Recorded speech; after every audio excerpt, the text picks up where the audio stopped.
Oil pulling அது எப்படி பண்ணுறது? காலை எழுந்ததும் எதுவும் சாப்பிடாமல் இதயம் வளர்த்தை வாயில ஊத்தி நல்லா கொப்பளிக்கணும், அப்புறம் அதை துப்பிடணும். இதுதான் ஆயில் புல்லிங்.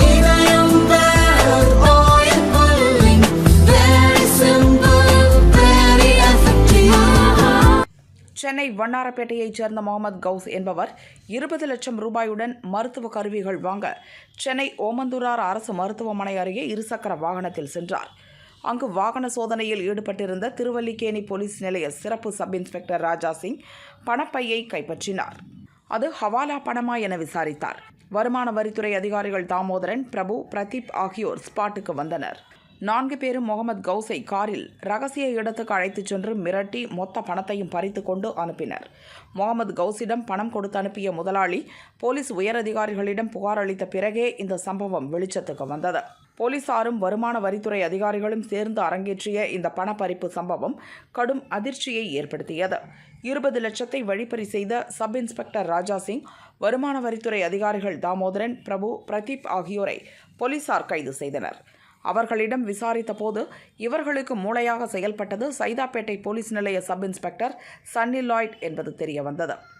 உரிய ஆவணங்கள் இல்லாமல் கொண்டு வரப்படும் பணத்தை பறிமுதல் செய்து அதை வருமான வரித்துறையிடம் ஒப்படைப்பதாக சொல்லிவிட்டு இவர்களே பங்கு போட்டுக்கொள்வதை வாடிக்கையாக வைத்திருந்தது விசாரணையில் தெரியவந்தது.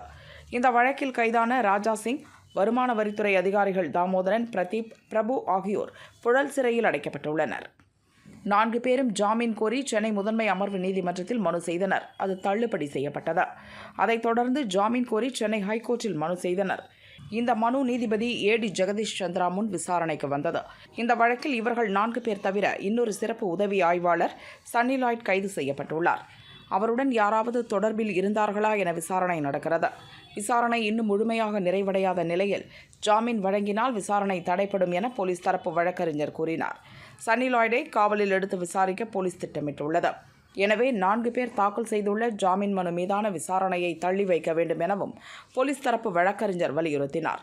அதை கேட்ட நீதிபதி ஜெகதீஷ் சந்திரா, வேலையே பயிரை மேய்வது போல் போலீசாரே குற்ற சம்பவத்தில் ஈடுபடுவது அதிர்ச்சி அளிக்கிறது என்றார்.